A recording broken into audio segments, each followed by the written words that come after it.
오늘 저는 하나님의 은혜를 입은 사람이라는 제목으로 말씀을 나누고자 합니다. 은혜라는 단어는 사실 교회에서만이 쓰이는 말입니다. 전혀 받을 자격이 없고 그럴 만하지 않는 사람에게 특별히 축복을 받고 잘 되는 일이 일어나는 것을 은혜라고 말합니다. 이걸 좀 더 표현하면 아무 대가 없이 큰 축복을 받는 것, 그것이 은혜입니다. 세상엔 공짜가 없죠. 뿌린 대로 거두고 심은 대로 거두는 게 자연의 법칙이죠. 근데 교회 신앙생활 속에 가장 많이 쓰여지는 단어가 있다면 그게 은혜라는 단어입니다. 우리가 가장 중요하게 여기는 구원에 관하여 바울은 에베소 2장 8절에 이렇게 표현했습니다. 너희는 그의 은혜에 의하여 믿음으로 말미암아 구원을 받았으니 이것이 너희에게서 난 것이 아니요 하나님의 선물이다 라고 했어요. 자, 구원이 은혜라는 거예요. 그 은혜는 뭐냐? 사랑하는 사람에게 아무 대가 없이 그냥 주는 선물, 그것이 은혜라는 것입니다. 구원받는 것이 그렇게 중요하다면 또 우리가 교회에 오셔서 하나님으로부터 은혜 받는 것이 중요하다, 이 말이 되겠죠. 오늘 말씀의 배경을 보면 좀 섭섭하게 느껴지지만 2절부터 이런 말씀을 합니다. 하나님의 아들들이 사람의 딸들의 아름다움을 보고 자기들이 좋아하는 모든 여자들을 아내로 삼는지라. 여호와께서 이르시되 나의 영이 영원히 사람과 함께하지 아니하리니 이는 그들이 육신이 됨이라. 그러나 그들의 날이 120년이 되리라 하시니라. 당시에 땅에는 네피림이 있었고 그 후에는 하나님의 아들들이 사람들의 딸들에게로 들어와 자식을 낳으니 그들은 용사라 고대의 명성이 있는 자들이었더라. 여호와께서 사람의 죄악이 세상에 가득함과 그의 마음으로 생각하는 모든 계획이 항상 악할 뿌림을 보시고 땅 위에 사람 지었음을 한탄하사 마음에 근심하시고 또 이르시되 내가 창조한 사람을 내가 지면에서 썰어버리되 사람으로부터 가축과 기는 것과 공중의 새까지 그러하리니 이는 내가 그것을 지었음을 한탄함이라 하시니라. 여기서부터 그러나 노아는 여호와께 은혜를 입었더라. 그러나가 참 중요해요. 그러나 노아는 여호와께 은혜를 입었더라. 몇천 년이 훌쩍 지난 지금의 시대에 이렇게 살아보면 분명히 많이 달라졌어요. 세상도 달라졌고 문화도 달라졌고 여건도 달라졌습니다. 그런데 행복하냐? 잘 사느냐? 보면 첫째 기근과 지진의 소리가 있고 전쟁의 소리가 들려오고 가뭄의 소리가 들려오고 통곡의 소리가 들려옵니다. 이것저것 여러 모습을 하고 인생을 살지만 여전히 노아의 시대도 그랬지만 지금 현대를 살아가는 우리들에게도 가장 필요한 게 있다면 하나님의 은혜 입는 것입니다. 저는 가슴 저리도록 이 말씀이 느껴져요. 여러분이 빈손 들고 세상에 나가 꿈을 꾸고 현실을 만들어가는 과정에는 누구나 거쳐야 되는 그 과정이라는 게 있습니다. 아무것도 없이 세상을 나가야 되고 나보다 앞선 네피림의 후손 거인 명성이 높은 사람들이 이미 세상을 다 붙들고 있습니다. 그들의 성은 높고 또 우리는 그들 앞에 아주 작은 메뚜기와 같은 자로 엎드려서 있는 모습을 보면 어떻게 저 성을 빼앗지? 어떻게 저 높은 산 오르지? 하는 것을 생각할 때마다 가슴이 답답해지고 나는 너무 작아, 난 가진 게 너무 없어, 난 세상을 결코 이길 수 없어 하는 현실적인 낙심이 우리들의 마음을 움츠리게 만들 때가 많습니다. 저도 송도 와서 개척이라는 걸 해보니까 정말 그 벽들이 너무 높고 유리벽들이 너무 차갑게 느껴질 때가 참 많았습니다. 근데 저는 깨달았던 게 뭐냐면, 이건 사람의 힘으로 털어낼 수가 없어. 어떤 재주를 부려서 될 수 있는 게 아니야. 하나님의 은혜를 입어야 되겠구나 하는 생각을 참 많이 했습니다. 여러분, 세상은 이 명성이 있고 네피림이 무슨 큰 거인들이 세상을 호령하는 이 시대에 우리가 무슨 재주로 그들을 이기고 무슨 크고 큰 창과 칼로서 그들과 싸워 이길 수 있겠어요. 그런데 오늘 성경에 그러나 노아는 여호와께 은혜를 입었더라.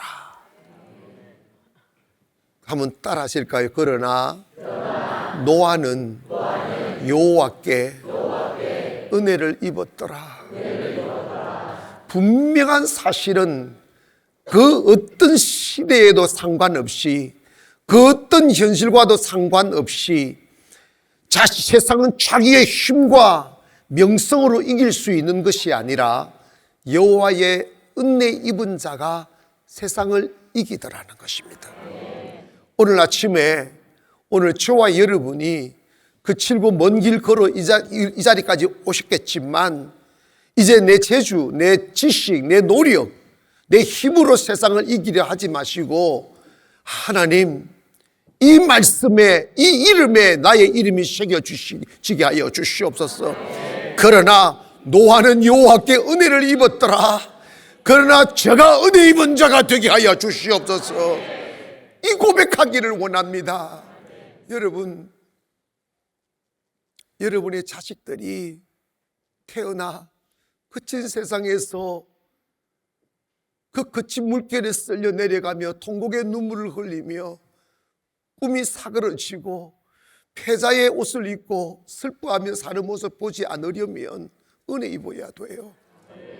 여러분도 여러분의 자녀들 앞에, 세상 앞에 나 작은 몸뚱아리 태어났지만 이 자리에 서게 된 것, 그리고 세상 앞에 나의 존재를 이야기하고 내 이름 석자 위에 손가락질이 아닌 하나님의 영광의 꽃이 피어나고 향기가 퍼져나는 인생을 살려면 여호와의 은혜 입은 자 되어야만 합니다.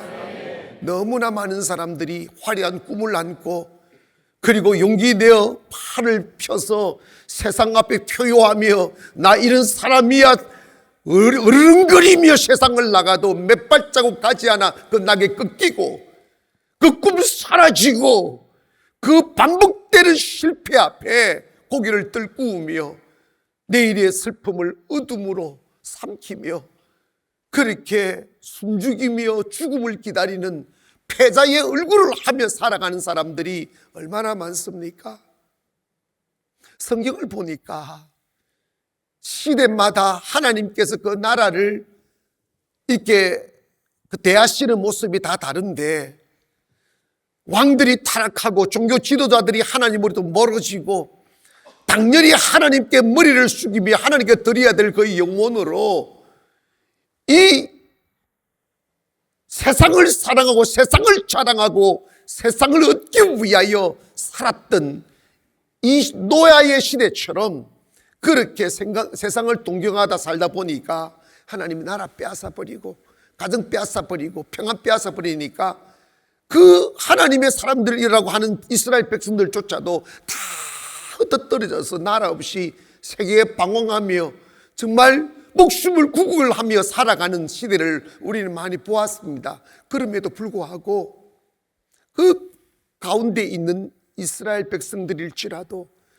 하나님을 경외하고 하나님께 은혜를 구하고 겸손히 어떤 환경에도 기도를 쉬지 않고 예배를 쉬지 않고 믿음을 지킨 사람들은 시대와 관계없이 별이 되었고 나라와 관계없이 복을 받았고 그 어떤 시대에도 하나님의 은혜 입은 자로의 삶을 사는 것을 보았습니다.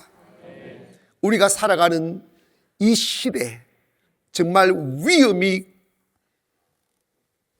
끝자락에 이를 만큼 어느 한 곳 하나 편안함과 안전함을 노래할 곳은 없습니다. 이제 우리에게 필요한 것은 그 어떤 시에도 상관없이 하나님의 은혜 입은 사람 되기를 주의 이름으로 축원합니다. 어젯밤에 제가 기도하는 가운데 확 떠올랐던 게 있습니다. 그게 뭐냐면 우리가 2009년도 개척을 시작해서 이런저런 일을 당하고 이곳까지 오고 코로나를 거쳐서 이 성전을 짓고 이제 우리가 이 자리에 왔는데 저 인생도 그렇고 우리 교회도 그렇고 여러분의 인생도 지금 시대적으로는 가장 위험한 시대가 내년입니다. 2024년도 위험한 시대, 경제적으로도 그렇고 군사적으로 정치적으로도 그렇고 모두가 날개가 꺾여버린 시대가 2024년도일 수 있어요. 그러나 영적인 시각으로 딱 보면 우리 교회와 여러분에게 인생의 최고의 해가 되겠구나 하는 믿음이 들어오더라고. 왜냐하면 우리가 코로나 때 하나님 앞에 예배를 지켰어요. 이거 대단한 거라고. 은혜를 놓치지 않으려고, 축복을 놓치지 않으려고 이 예배를 지키며 이 성전을 건축해 왔고, 또 2024년도는 이제 우리의 모든 그 바닥에서 일어나고 문제를 해결하고 사탄과 싸우고 모든 어둠과 싸워 지금 이 자리에 왔는데, 하나님께서 2024년도는 24, 5천을 외치게 했어요. 24, 5천. 24년도는 5천 명의 성도 예배하는 성전으로 바뀔 줄 믿습니다. 여러분, 그러면 이게 우리 교회만 잘 되는, 여러분의 가정 속에 기적이 일어날 것이고 사업 속에 기적이 일어날 것이고 자녀들이 꿈을 꾸게 될 것이며 모든 것이 하나님의 은혜 위에 세워질 줄 믿습니다. 그러기 위해서는 하나님의 은혜 입기를 원합니다. 제가 상가에서 울면서 기도했어요. 하나님, 나에게 길을 열어달라고. 내가 여러분 하나님 은혜 입기를 원합니다.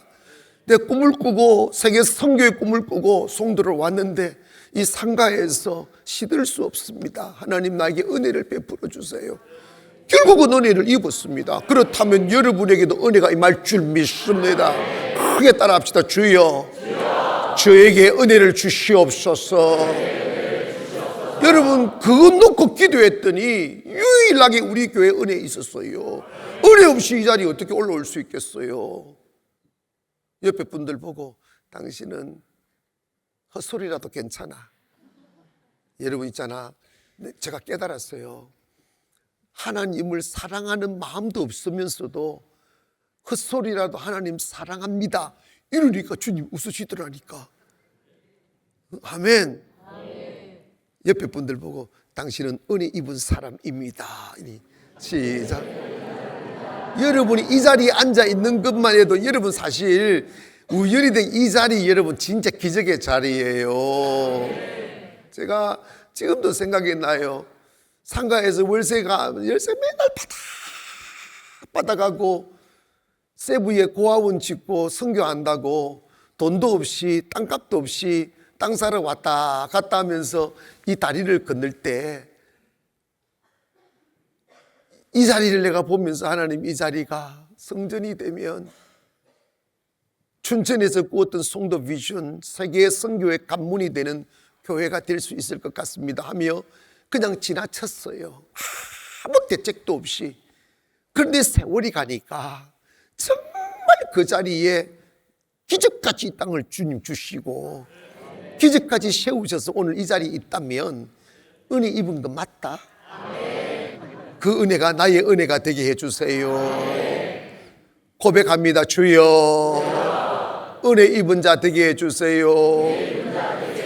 근데 여러분, 제가 상가에서 여러분 해보세요. 이 상가에서 이 시대에 벗어나는 것은 우리 교회가 유일한데 방법이 없으니까 제가 기도한 게, 하나님, 제가 도대체 어떻게 하여야 이 세대에 은혜 입은 자 될 수 있겠습니까? 이 생각밖에 안 했다니까. 그래서 은혜 입은 자 되기를 원합니다. 은혜 입은 자 되기를 원합니다. 오늘 여러분도, 그러나 노아는 여호와께 은혜를 입었더라. 이게 노아의 이야기가 아니라 여러분의 이야기가 되기를 원합니다. 그러나 여러분 이름 불러가면서, 그러나 여러분 이름 부르면서 여호와께 은혜를 입었더라. 시작. 그러나 이 자리에 앉아 계신 것만 해도 정말 이 자리는 기적의 자 앞으로 두고 보시라니까. 여러분, 우리가 이 자리 건축을 해오는 과정은 정말 그냥 기적이에요. 근데 여러분 보세요. 은혜 입은 자리라. 자, 이제 옆에 분들 아내든 남편든 그 남이라고 생각하고 그냥 한번 해보세요. 당신은 은혜 입은 사람입니다. 이렇게. 아멘. 그렇다면 노아는 어떻게 해서 그 은혜를 입었을까?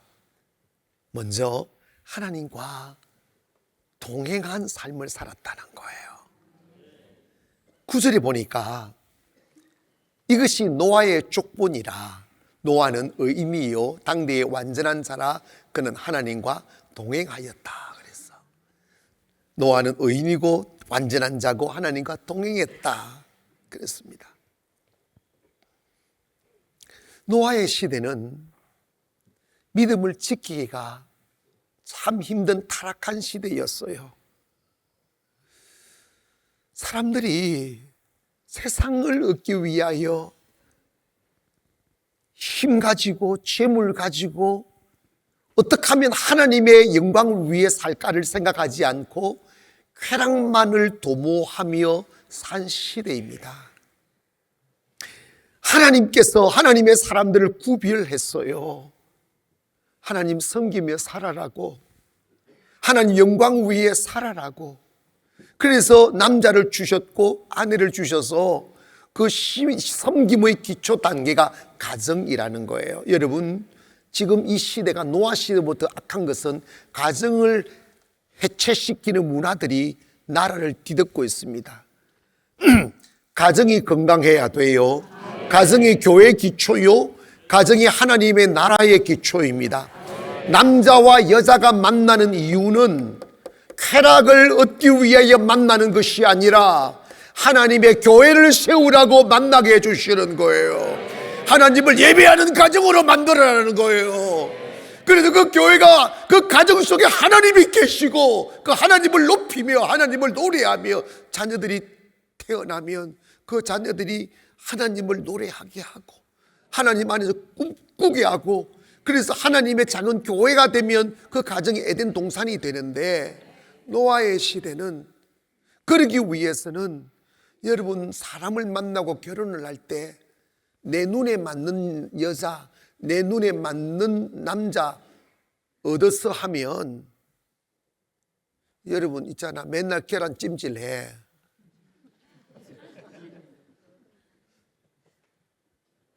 결혼을 할 때 노아 시대의 비극이 뭐냐면, 누구를 만나야 경건하게 살 수 있을까, 누구를 만나야 믿음의 가정을 이룰까는 생각 안 하고 하나님의 아들들이 사람들의 딸들의 아리따움을 보고 그들의 마음에 맞는 여자들과 막 결혼을 했다는 거예요.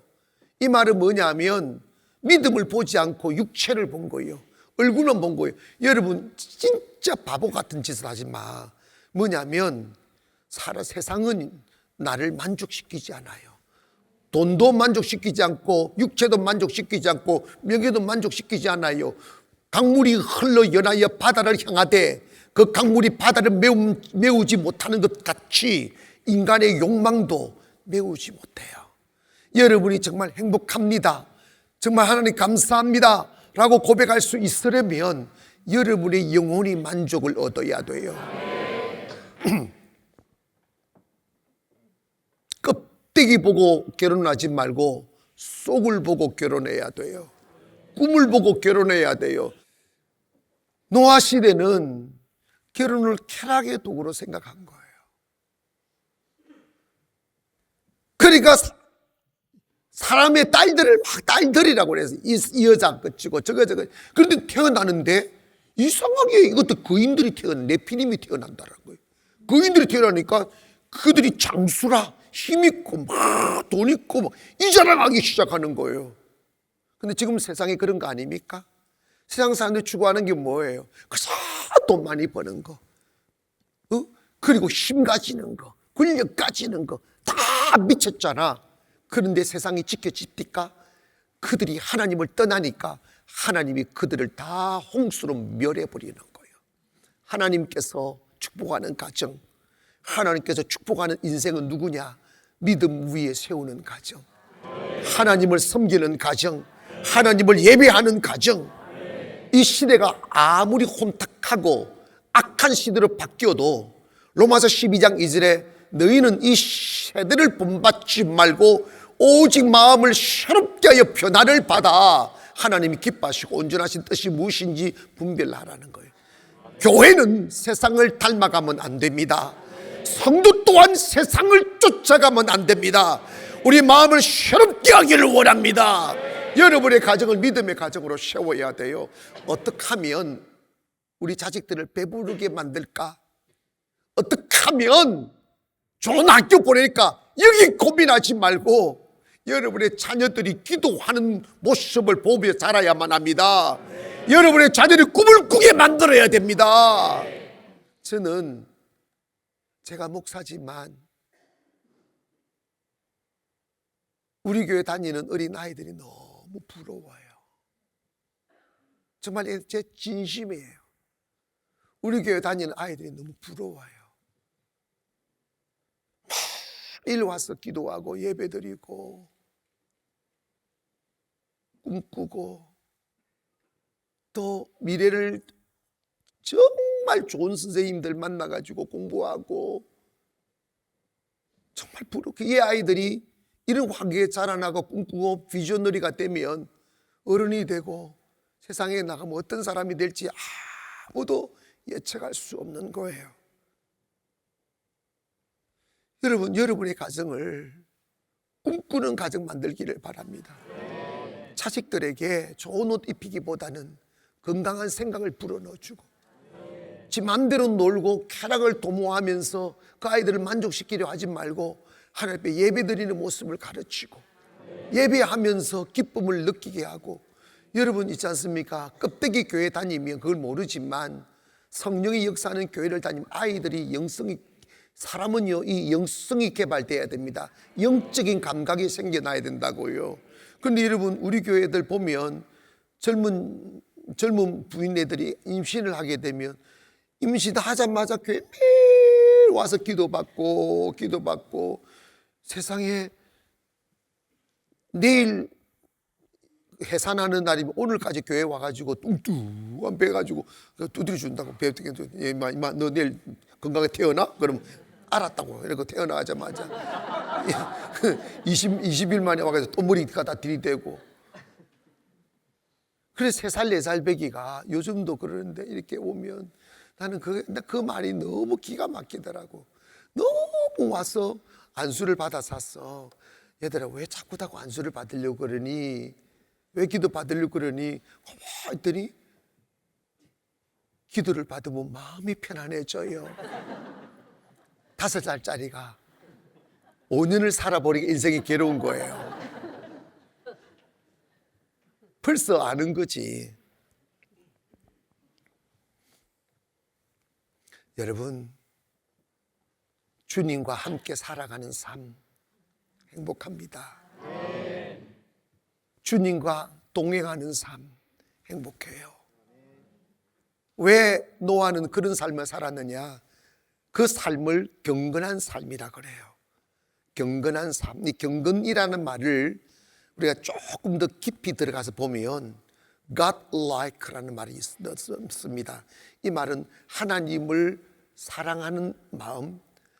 like라는 말은 좋아하다는 말도 있지만 같이 된다는 말도 있는데 하나님을 사랑하여 하나님을 닮아가려고 하는 마음, 하나님의 성품을 닮아가고 하나님의 모습을 닮아가며 살아가려고 하는 그 모습이 경건이라는 것입니다.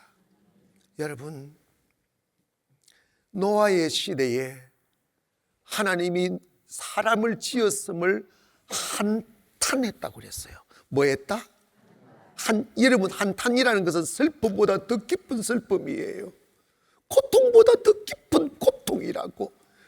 가슴을 찢어비어 우는 것이 한탄이라고요. 무엇 때문에 하나님이 사랑으로 지어놓은 하나님의 사람들을 보고 한탄하셨을까? 그 이유가 딱 한 가지입니다. 하나님의 사람들이 사람들의 딸들의 아리따움을 보고 결혼하고 나타나는 현상이 뭐냐면 영으로 살아야 될 그들이 육체가 되어버렸다는 거예요. 육신의 생각만 나고 그 안에 하나님을 닮으려는 열정보다 세상을 동경하는 탐욕이 더 많아졌다는 거예요. 영성이 사라졌다는 거예요. 영이 죽어버렸다는 거예요. 육체가 되어버렸다는 거예요. 그래서 하나님이 그들을 지었음을 한탄하시고 그들을 물러서 쓸어버릴 계획을 하셨다는 거예요. 사랑하는 여러분, 지금 현대 교회가 성도들이 영성 잃어버리고 세상을 동경하며 기도하는 것도 예배드리는 것도 그저 세상을 얻기 위한 수단으로 주의 이름을 불러대는 그 타락한 본성에서 우리 깨어나야만 합니다. 하나님을 얻으면 됩니다.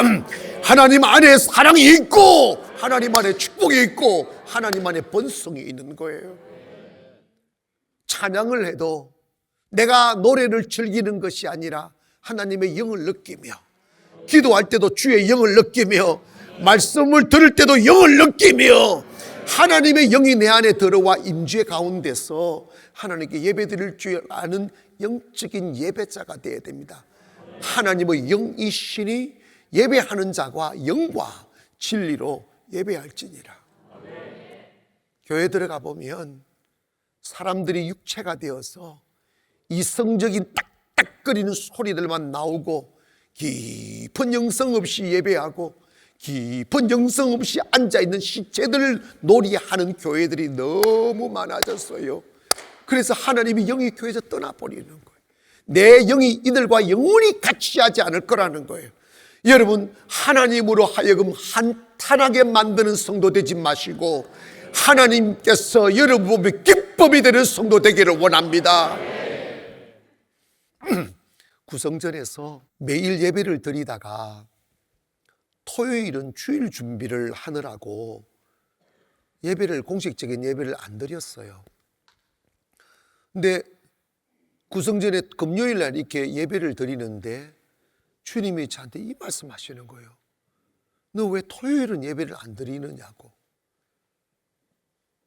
대답을 안 했어요.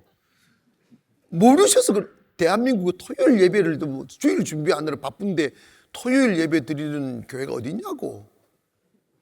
저 혼자 생각했어요. 근데 내가 알잖아, 주님 왜 물으시는지.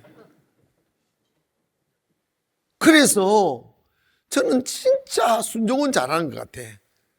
바로 그날 밤에 강구했어요. 오늘이 금요일인데 내일도 예배 있다고. 토요일 날 예배 그냥 8시 예배 드린다고.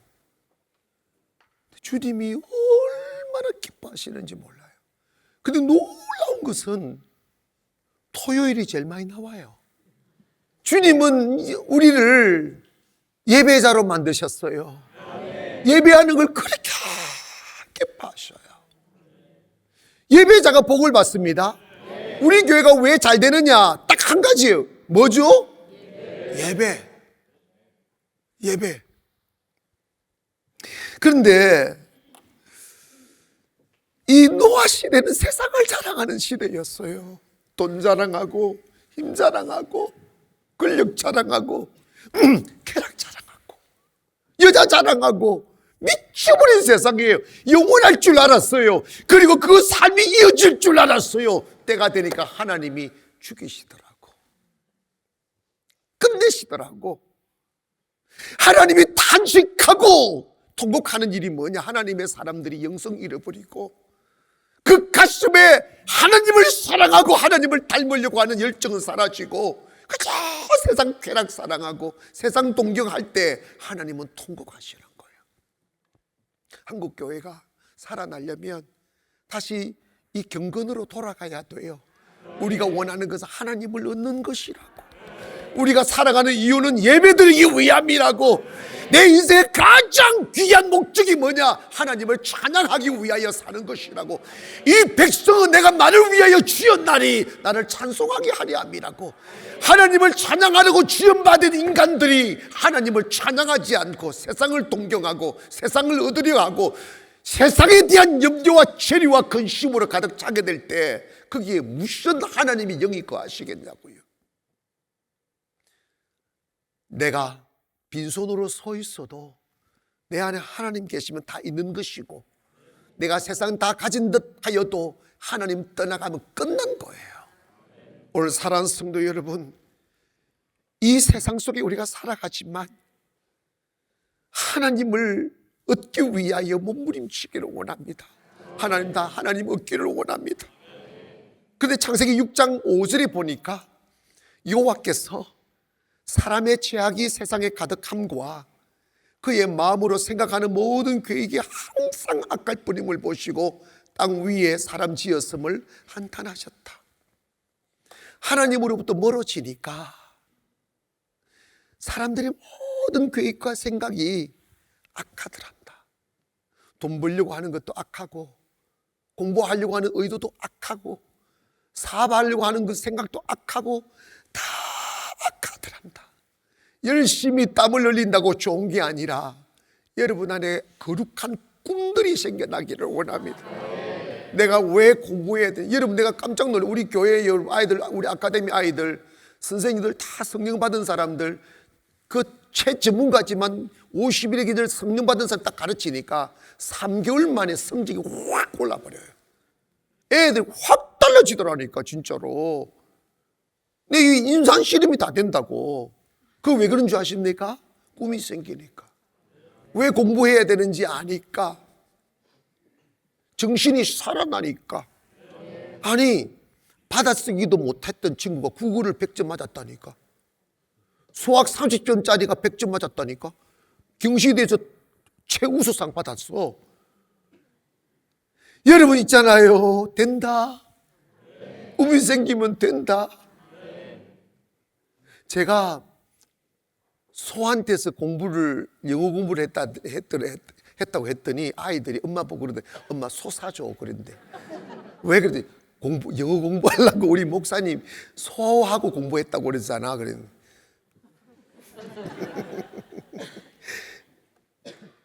여러분, 하나님 여러분을 보실 때 저는 이런 생각을 해요.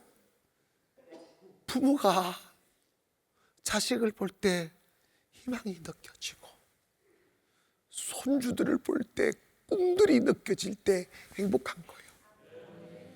자식 볼 때 가슴이 저리게 아프고 손주들 볼 때 무너지고 망가진 손주들 보면 통곡할 수밖에 없는 현실일 때 이게 얼마나 슬프겠냐고. 하나님이 여러분을 보실 때 잠잠히 그 얼굴에 미소를 머금을 수 있는 성도 되기를 원합니다. 난 너 바라보기만 해도 좋아. 난 너 바라보기만 해도 꿈이 생겨. 난 너가 있음으로 인하여 너는 내 기쁨이야. 이 말씀하실 수 있는 성도 되려면 영이 살아나야 돼요. 영이 죽어버리면 생각하는 것, 계획하는 것, 아무리 거창한 계획을 세우실지라도 하나님의 눈으로 보면 다 악할 뿐인 것이죠. 내 맘대로 안 됩니다. 인생사 내 맘대로 안 됩니다. 하나님의 은혜 입어야 됩니다. 그러기 위해서 다시 주께로 돌아가기를 원합니다. 하나님을 사랑하는 마음, 하나님을 닮아가려고 하는 마음, 그 마음을 간직하며 살아야 돼요. 너 왜 사니? 라고 물으신다면 오늘도 하나님을 갈망합니다. 오늘도 하나님을 얻기를 원합니다. 이 간절한 갈망이 여러분의 마음을 가득 메우면 여러분의 인생은 은혜 받을 수 있어요. 여러분, 교회를 돈 없이 짓다 보니까 은혜가 없이는 망하고, 은혜는 뭐냐? 그냥 돈이 생기는 거예요. 그냥 길이 열리는 거예요. 은혜가 있더라고요. 여러분 인생에 가다가 막히고 하지 마시고, 가다가 열리는 은혜가 있기를 원하며 형통해지는 은혜가 있기를 원합니다. 그게 뭐냐? 하나님을 경외하는 자들이 누리는 축복이 아무나 있는 게 아니라니까. 그 모든 세상이 타락하여 하나님의 통곡이 되는 그 시대에, 그러나 노아는 여호와께 은혜 입었더라 주시하기를 원합니다. 오늘 이 자리에서 하나님, 제가 가장 큰 은혜 입은 자 되기를 원합니다. 이 꿈 가지기를 원하고. 왜 그런 은혜를 입었을까? 노아는 어떤 순간에도 순종의 삶을 살았습니다. 노아하면 방주가 생각납니다. 근데 여러분, 곰곰이 한번 생각해 보세요. 하나님께서 노아에게 명령하셨습니다. 너는 산 꼭대기에 가서 방주를 지으라고 그랬어요. 근데 그것도 120년 동안 방주를 지었습니다. 보였죠? 자, 이제 지나갑시다. 너무 빨리 비춰줬어요. 이제 안 보여줄 거예요, 이제. 근데 그 방주의 크기가 규빗으로 나왔는데, 우리가 잘 사용하는 센티미터로 가면 방주의 길이가 125m입니다. 125m, 너비가 29m, 높이가 23m, 연면적이 5,000평입니다. 우리 교회가 5,000평이 안 돼요. 우리 교회 엄청 큰 건물이거든요. 그런데 방주가 우리 교회보다 더 컸다는 거예요. 이걸 120년 동안 지었다는 거예요. 그것도 산꼭대기에다가. 여러분, 요즘은 배를 지으면 바다 밑에 큰 도크를 만들어서 도크 위에다가 배를 올려서 진수를 하고 이렇게 하고 그냥 배 띄우는데, 근데 그때 여러분 생각해봐. 그 큰 배를 120년 동안 짓는 과정에서 얼마나 많은 비난을 받았겠어요. 나는 천국 가면 노아의 아내를 보고 싶어요. 노아를 버려버렸는지, 아니면 포기했는지, 아니면 맨날 다다다다 볶았는데 노아가 못 들은 척하고 그렇게 했는지, 밥만 먹으면 톱 들고 산으로 올라갔을 거 아니야. 안 내려오기도 하고 120년 동안 그 동네 사람들이 미친 영감이라고, 저 미친 놈이라고 그 소리 얼마나 들었겠어요. 배를 짓는 것까지 좀 지으면 바다 옆에서 지어야 되지, 산꼭대기 그 배를 지어도 어떻게 바다에 띄우려고 하느냐고 하는 수많은 비난들을 받았지 않았겠어요. 그런데 노아는 그 어떤 의문을 품지 않았어요. 배를 어떻게 띄울지, 어떤 일이 일어날지 아무 생각하지 않았어요. 그냥 하나님이 산 꼭대기에다가 방주를 지어라, 그 한마디의 말씀에 그냥 그것만 하는 거예요. 이게 순종입니다. 아브라함은 믿음의 조상이라는데, 아브라함이 믿음의 세계를 만들 때 갈 바를 알지 못하고 갔다고 그랬어요. 어디로 가야 될지, 어떻게 가야 될지 묻지 않는 거예요. 그냥 가는 거예요. 배를 어떻게 띄울지, 왜 산꼭대기에 지으라는지 묻지 않는 거예요. 하나님께서 하라면 하는 거예요. 그런데 그걸 우리는 못해요. 자꾸 이유를 물어요. 내 마음에 안 든다는 거예요. 내 생각과는 안 맞다는 거예요. Partial obedience is disobedience라는 말이 있어요. 부분적 순종은 불순종이다. 순종할 수 있는 건 순종하고 못할 만한 것을 안 해버리는 사람들 복을 못 받아요. 순종은 이성을 뛰어넘는 거예요. 순종은 내 고집을 뛰어넘는 거예요. 순종은 내가 없어져야 하는 거예요. 순종은 목숨을 거는 거예요. 얼마나 많은 비난의 화살을 받았겠어요. 그것도 1, 2년도 아니고 120년, 여러분이 다시 태어나도 평생을 비난받고 사는 거예요. 얼마나 많은 이 노아의 친구들이 비웃었겠냐고. 할지도 없고 막 가정도 안 돌보고 말이야. 돈도 하나님 월급 주시는지는 모르겠어. 근데 여러분 있잖아, 제가 가장 삶에서 강조하는 게 뭔지 아십니까? 인생 추릭 쓰지 말라는 거예요. 잔게 부리지 말라는 거예요. 무식하리만큼 묵묵히 믿음의 길을 가라는 거예요. 세상에서 길을 찾지 말라는 거예요. 오직 기도해서 응답받기를 원합니다. 하나님이 열어주시는 그 길을 걸어가시라 이 말이에요. 기적은 온전한 순종에서 나타나는 거예요. 얼마나 외로웠겠어요. 얼마나 쓸쓸했겠어요. 사람들이 내뱉는 그 비난과 화살들이 얼마나 아팠겠어요. 그래도 노아는 사람들의 말에 귀 기울이지 않았어요. 그들의 비난과 흉범에 무너지지 않았어요. 그냥 하나님이 하라고 하니까 이해가 안 돼도, 상황이 맞지 않아도, 말이 안 되지만 그냥 묵묵히 배를 지었어요. 그러면서 배가 완성되었을 즈음에 사람들에게 외쳤어요. 배로 들어오라고, 배 타라고, 좀 있으면 홍수가 난다고. 모두가 농담으로 여겼다고 그랬어요. 노아의 말에 귀 기울이지 않았어요. 때가 되매 땅에서 물이 솟고 하늘에서 비가 내리기 시작합니다. 고막 40주야로 물폭탄이 떨어집니다. 물이 차고 동네를 차고 막 사람들이 산으로 올라옵니다. 그런데 여러분, 하나님께서 기회를 줄 때 안 올라왔던 그 사람들을 향하여 문을 위에서 닫아버립니다.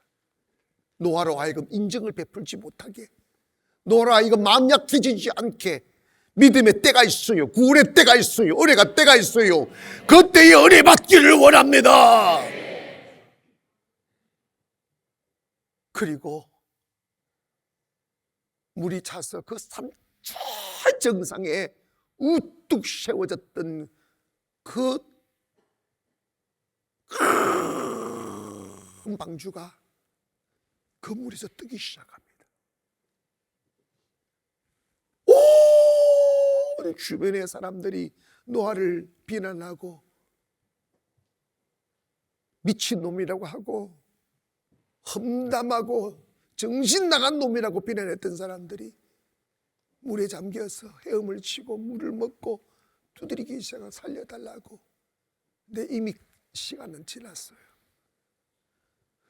노아는 유유히 그 배 위에 몸을 싣고 그렇게 죽어가는 사람들을 바라봤어요.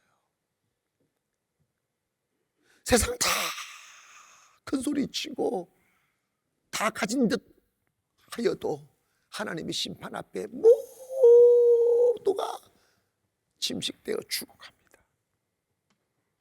순종의 배 위에 몸을 실은 노아는 은혜를 입었더라.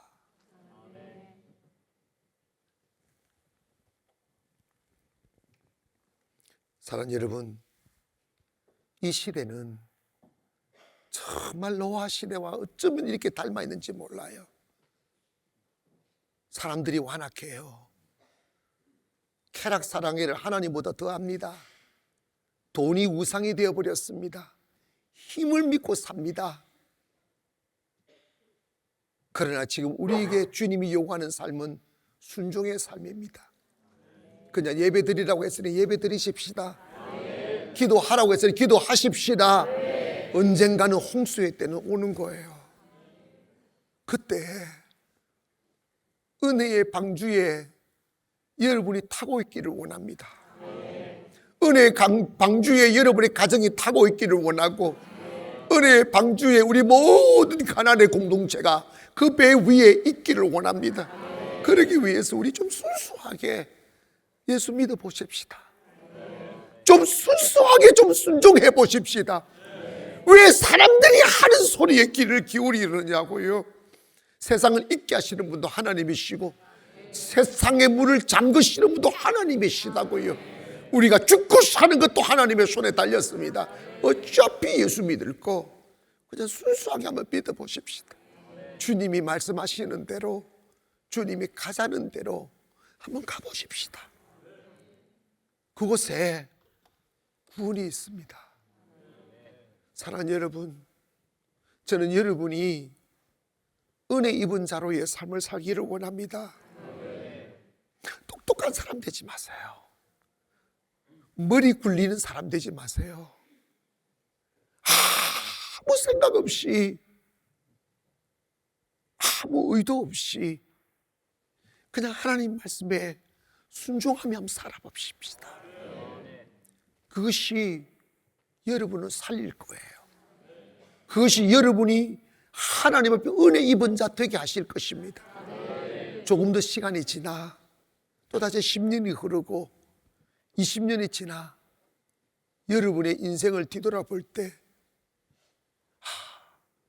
그 적막했던 시간들, 아무것도 보이지 않았던 그 시간들, 세상이 다 나를 손가락질하고 비난했던 시간들이 지나고 외로움을 달래어가며 쓸쓸함을 이겨가며 묵묵히 하나님을 신뢰하고 순종하며 살았던 그 10년과 20년의 삶이 여러분의 방주가 되어 모두가 당신이 옳았어, 당신이 맞았어 하며 영광의 박수를 쳐주고 여러분에게 구원의 손길을 펼치는 사람들이 넘쳐나기를 주의 이름으로 축원합니다. 노아는 순종의 사람이었어요.